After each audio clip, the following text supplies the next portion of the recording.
I've really got to stop introducing myself this way, but I'm Chanel's brother. I've been asked to give a speech in this wedding. I'm not entirely sure it's the best decision, but we're going to roll with it. The mic's in my hands, there's no going back, just make a peace.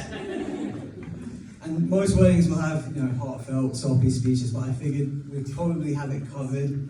I'm going to go with a series of roasts instead. I'm going to do this a smart way. I'm going to start with Chanel, and when she looks angry enough at me, I'm going to deflect the attention. So Chanel, they say that you can grow to like someone for their looks, personality, or common interests, but you often fall in love with people based on the look in their eyes. Now, thankfully for Chanel, she was finally at eye-to-eye level with Elliot when he was down on one knee proposing.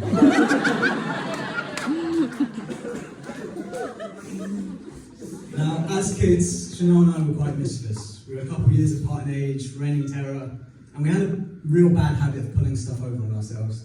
So in fact, one time, Chanel pulled a Christmas tree onto herself. I guess you could say that pulling things twice the size was always in her plan.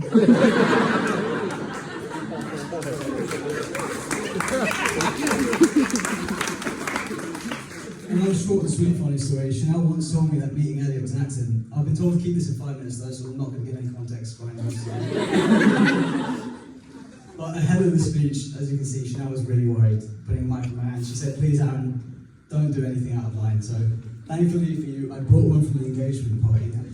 I'm joking. There was no drama. Just a little white line, white line.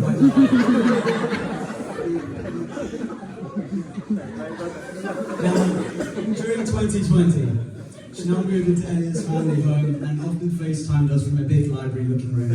You might know where this is going, Chanel. I told her a lot that it really reminded me of the house in the movie Get Out.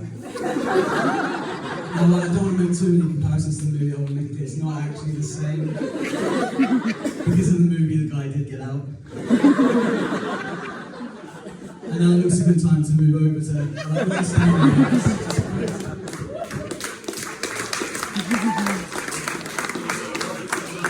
If I've got this down correct, I just made a quick edit in church. Elliot, Edward, Robert.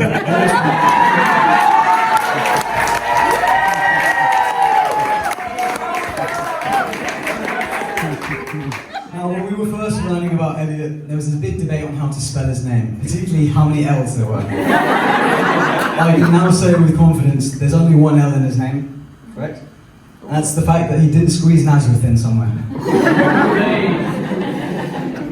Now, the one really good thing I found out about Elliot is that he's a Liverpool fan. That made my day when I first met him. Except one time, because I took him with me to watch Liverpool beat Man United 7-0, we've got United fans here as well.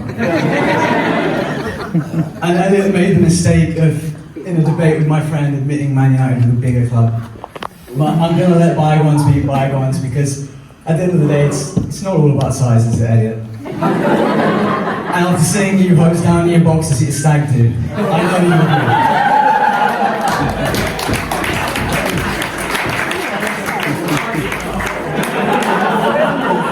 agree. It's not done, sorry. Soon after wanting to ask Chanel out, Elliot moved to Canada. Now, there's nothing that special about this story, actually, because he's an English man who saw India and decided to cross the border. But we do have one really unique story, which has actually come donated by Andy. So Andy told me that Elliot loves fire. Bear in mind, this was read at the engagement party, so I do apologise if it doesn't feel like it fully flows. But Elliot loves fire. Also, his toes are very similar to a monkey's. Elliot once had a bonfire in his garden and had no idea where to stop. He drank too many beers, threw too much diesel on the open fire. And instead of retreating, he pulled up his feet to rest on the warmth and say, toasty. So never trust this man with lighting a fire, a barbecue, an oven, or even boiling water. And it's a good thing he became a chef then, right? But seriously, Elliot, you tried to toast your feet against the fire. I guess you could say you were trying to brown yourself? Boss. Oh no, boss.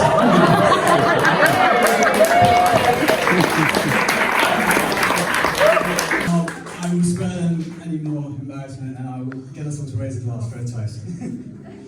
Chanel and Elliot, I'm truly glad that you both found each other. For now, I know you'll both never walk alone. There's so much love for both of you, and I wish you a lifetime making this together. I have no doubt you'll push each other to the absolute best of your abilities, because I know you two people already so driven on your own. And when you set your mind to anything, just checking the glasses still raised. Finally, I wish you both one of life's most important traits: patience. Sometimes patience is the key to victory. Sometimes it leads to very little, and it seems like it's not worth it.